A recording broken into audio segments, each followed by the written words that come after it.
Hey, it's Tom Gallagher, and today we're doing our second episode of The Story Behind the Car, and we're with Ed, and we're looking at his 1972 Corvette Stingray 454, and wow, what a gorgeous car. So let me introduce Ed, and we'll start talking about the vehicle.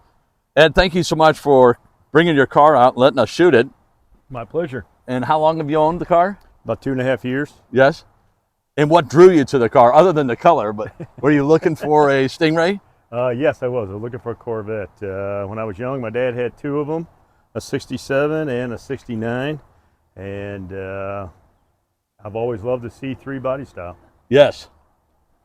Yeah, the T-tops are gorgeous. Thank you. And this car, we were at a car show last week, and I saw Ed's car, and then started talking to Ed and asked him if he would be willing to do a video.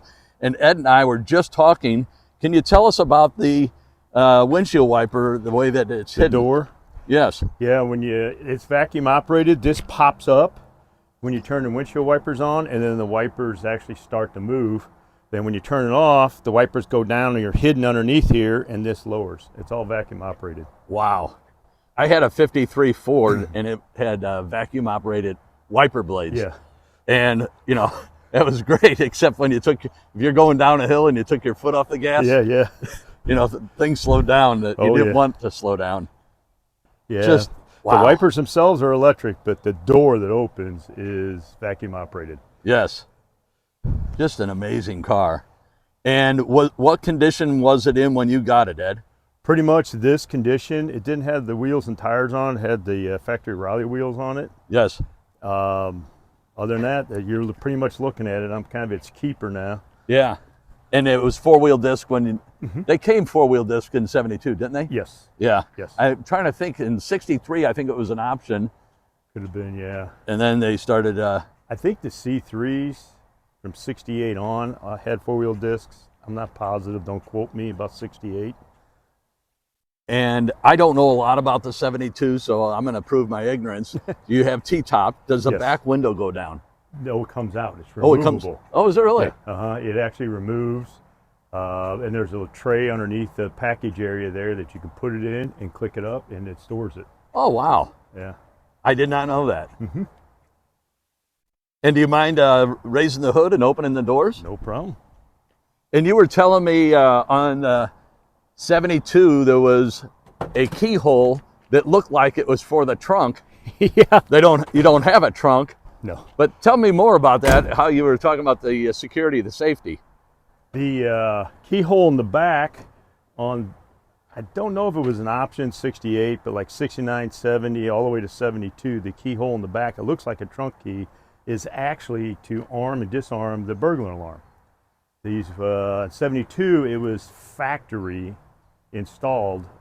Before that, from like 68 to 71, it was an option. Yes. So like if you see a 71, sometimes they'll have it and sometimes they won't.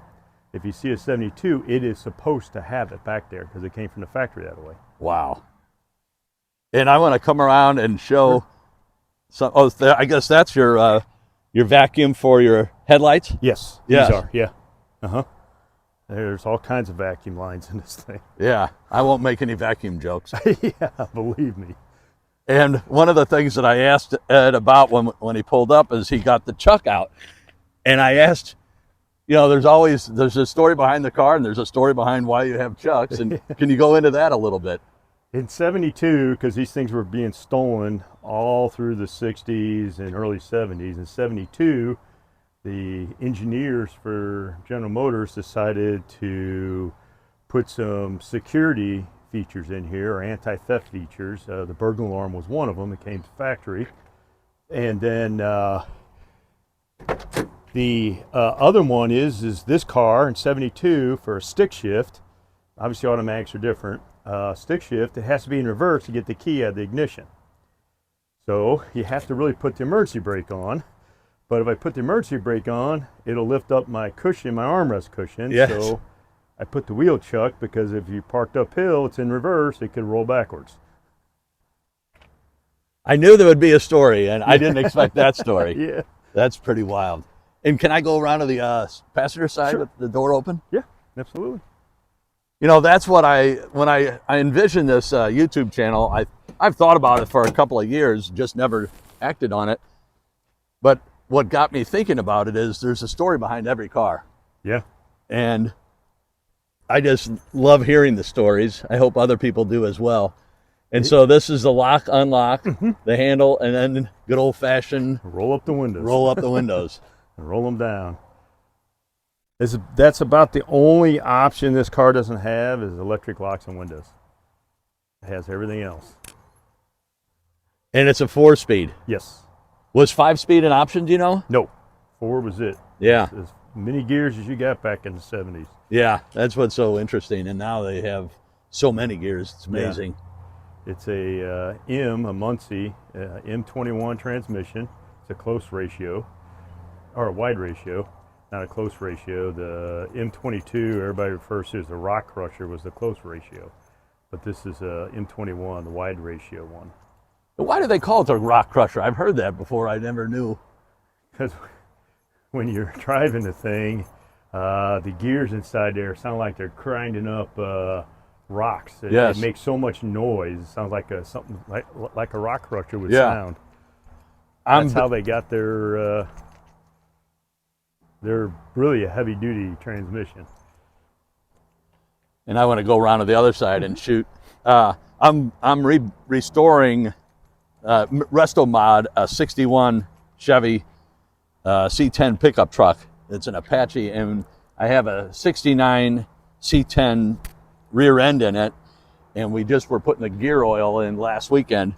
But before we put the gear oil in, when we were turning the wheels, it sounded like a rock crusher, and like, man, I hope. And once we put the gear oil in, everything was fine. And where is the battery? It's in a compartment behind. You don't have to necessarily open. I just was curious, unless you want to, if it's easy. It's in this compartment right here. Oh, okay. So trying to get it in and out, so it's difficult. Yeah. There's nothing large about these cars. There's no room in these things at all. There's more storage in there than I realized. Yeah, it goes pretty much.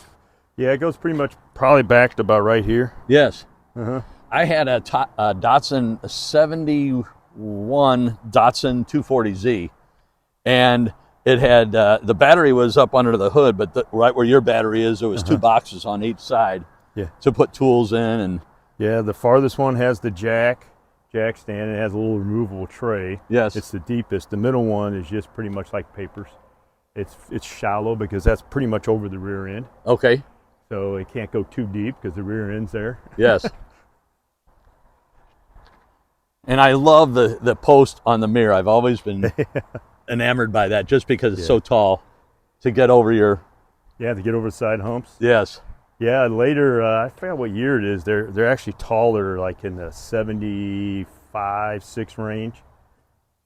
And are the vents functional, or yes, are they really? Yeah, they take out hot air from the engine bay. Yes. Even though it still gets hot in there, believe me, it gets really hot, especially on a hot day. Yeah. And have you taken it on any trips or rod runs? Yeah, cruises, car shows. I haven't been real far. Troy, I've been there. I haven't been to Illinois yet. So within 50 miles or so, pretty much? Yes. Yeah, because I have to fill up all the time. Yeah. It heats gas. What do you get for mileage? If I would have to guess, if I'm getting 8 miles a gallon, I'm lucky. Yeah. And that's just driving it, babying it around. That's not on it. I had a 63 Cadillac Chateau de Ville. It got about 7. Yeah. It passed anything but a gas station. Yeah. Well, we'll wrap up the video. I really appreciate you coming out, Ed. My pleasure. Is there anything you would like to add before we shut things down? Well, the history of the car, what I know about it is at one point in time, it was somebody in Southern Illinois owned it.